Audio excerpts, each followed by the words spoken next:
அன்பார்ந்த முருக பக்தர்களுக்கு வணக்கம். நான் ஜெயம் கோபி. இப்போ நீங்கள் பார்க்க போகிற கோவில், தெரிஞ்சிக்க போகிற தகவல் எனக்கும் புதுசு. உலகத்திலே இப்படி ஒரு முருகர் இருக்கான்றது இன்றைக்கி தான் எனக்கு தெரியும். இன்றைக்கி ஜனவரி 31. இன்றைக்கி தான் இந்த மாதிரி ஒரு முருகர் இந்த இடத்துல இருக்கார். அதுவும் இந்த உலகத்திலே முருகருக்கு எல்லாருக்குமே முன்னாடி தான் பூஜை பண்ணியிருப்பாங்க. முருகருக்கு முன்னாடி தான் அபிஷேகம் நடக்கும். முதல்ல முருகருக்கு முதுகுக்கு நடக்கிற அபிஷேகமும் இப்படி ஒரு கோயில் ஒன்று இருக்குன்றது இன்றைக்கி தான் எனக்கு தெரிஞ்சு அந்த காணொலியை தான் பதிவு செய்கிறேன். எங்கே இருக்குன்னு பார்த்தீங்கன்னா கொடைக்கானலில் கொம்பூர்னு ஒரு இடத்துல இருக்கேன். கொடைக்கானல் 35 கிலோமீட்டர் தாண்டி சுயம்பு முருகர். நான் இந்த இடத்துக்கு வரப்போ யாராவது ஒரு கோவில் வைக்கணும்னு சொல்லி அந்த மாதிரி உருவான கோவிலுக்கு தான் போகிறேன்னு நினைப்போட வந்தேன். ஆனால் வந்ததுக்கப்புறம் தான் தெரிஞ்சுது அற்புதமான ஒரு கோவில். என்ன சிறப்புன்னு பார்த்தீங்கன்னா, விருதாச்சலத்தில் குளஞ்சியப்பர் கோவில்னு பார்த்துருப்பீங்க. அந்த குளஞ்சியப்பர் முருகர் சுயம்புவாக உருவான முருகர். அதே மாதிரி முருகர் இங்கே இருக்கார். ஆனால் என்ன ஒரு பெரிய சிறப்புன்னா, இந்த முருகர் பழனி மலையை பார்த்துருக்காரு. அந்த முருகருக்கு பின்னாடி முதுகுக்கு தான் அபிஷேகம், ஆராத்தி, பூஜைகள் எல்லாம். இப்போ நம்ம பார்க்கறது கூட முருகர் முதுகை தான் பார்ப்போம்.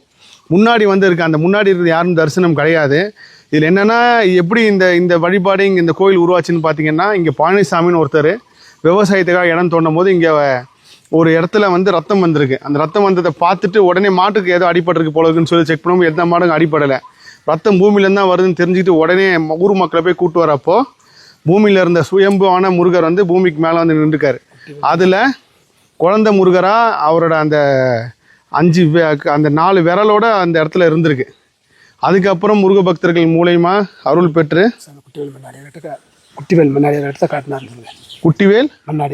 குட்டிவேல் மண்ணாடியார் தான் காட்டினாராம். அதுக்கப்புறம் தான் அந்த கோயில் உருவாயிருக்கு. கிட்டத்தட்ட 2700 வருடங்கள் பழமை வார்ந்த சுயம்பு முருகர். 300 ஆண்டுகளுக்கு முன் தான் இந்த கோவில் வெளியில் தெரிய உருவாகி இப்போ தான் கும்பாபிஷேகம் நடத்தியிருக்காங்க.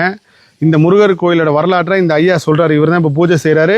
அது ஒரு குறிப்பிட்ட தூரத்துக்கு அப்புறம் யாருக்குமே அலவுடு இல்லை. அது பரம்பரை இவங்க மட்டும்தான் செய்கிறாங்க. இதில் இன்னொரு பெரிய அதிசயம் என்னென்னா, நான் திரும்பவும் கேட்டேன், இதை நான் பொது வெளியில் சொன்னால் நிறைய பேர் இதை ஆராய்ச்சி பண்ண வருவாங்க, சொல்லட்டுமான்னு. என்னென்னா, இங்கே ஒரு குறிப்பிட்ட ஒரு வழிபாடப்போ மண்ணையும் தண்ணியும் எடுத்து வைக்கும்போது அது சர்க்கரையாகவும் பாலாகவும் மாறுதான். அது இப்பவும் தொடர்ந்து நடக்குது. யார் வேணாலும் தாராளமாக பாருங்கன்னு சொன்னாங்க. கண்டிப்பாக அந்த மாதிரி ஒரு பூஜையில் நான் கலந்துக்கணும். ஐயா, நீங்கள் கோயில் வரலாறு சொல்லுங்கள். முன்னாடி வாப்பா. கொம்பூர் கிராமத்தில் காளிமுத்து பூசேரி அவர்கள் இந்த கோயில் பரம்பரையாக எங்கள் பாட்டஞ்சியா காலத்துலேருந்து இது கொண்டு செலுத்திக்கிட்டு வரோம். இங்கே என்ன ஒரு அகதியம்னு கேட்டிங்கன்னா, இது தோட்டமாக இருக்கும்போது பழனிசாமிங்கிறவர் உழவடிச்சுருக்கிறாரு. உழவடிக்கும் போது ரத்தமாக வந்திருக்குது. ரத்தமாக வந்த உடனே திருப்பி பழையபடிக்கு ஒரு சாரி வெட்டுருக்கிறாரு. பாலாக எந்திரிச்சிருக்குது. பாலாக எந்திரிச்சோன்னா பொதுமக்களை கூட்டு இல்லாமன்னு மேலே குடியைக்கு போயிட்டாங்க. குடியிருந்த ஆளை கூப்பிட்டுருக்குள்ளேயோ குட்டிவேல் மண்ணாடியார் முகத்தில் தான் முன்னாடி முடிச்சுக்கிறார்.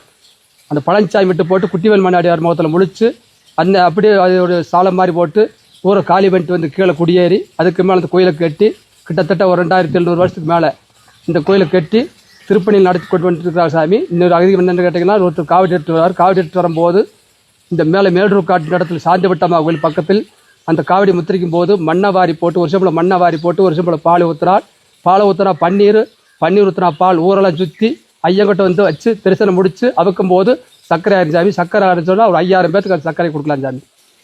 முருகா, அவர் சொன்னது என்னென்னா, எந்த மாதம் நடக்குதுங்க அந்த விசேஷம்?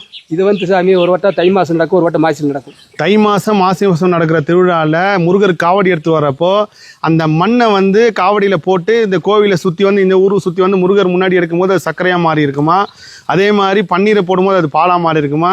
இது இப்போ வரைக்கும் இந்த அதிசயம் தொடர்ந்து நடக்குது. யார் வேணாலும் பாருங்கள் அப்படின்றார். பெரிய அதிசயம். உலகத்திலேயே முதல் தடவை முருகர் முதுக காட்டி நிற்கிற இடம் இது அப்படின்றது எனக்கு இன்றைக்கி தெரிஞ்சுக்கிட்ட ஒரு வரலாறு. ஏன்னா என்னோட முருகர் ஆராய்ச்சியில் முருகராக என்னை இங்கே அமைச்சிருக்காருன்னு தான் நான் உணர்றேன். ஏன்னா அந்த உள்ள சொல்ல வார்த்தையே இல்லை. ஏன்னா அந்த இடத்துல அந்த குளஞ்சியப்பர் முருகரை பார்க்குற மாதிரி இருந்துச்சு. சுயமாக நின்ற முருகர், அதுவும் அந்த வேலோட அவர் பார்க்கும்போது கண்டிப்பாக நேரம் வாங்க.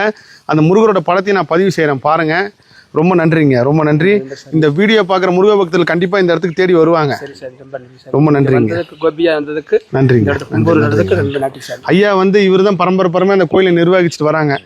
ஐயா பேருங்க கணேசன். பாருங்க, முருகர் புகழ் பரப்புறவங்க எல்லாம் முருகர் பேரில் இருக்க மாட்டாங்க, பெருமாள் பேரில் இருப்பாங்க, இல்லை சிவன் பேரில் இருப்பாங்க, பிள்ளையார் பேரில் இருப்பாங்கன்னு.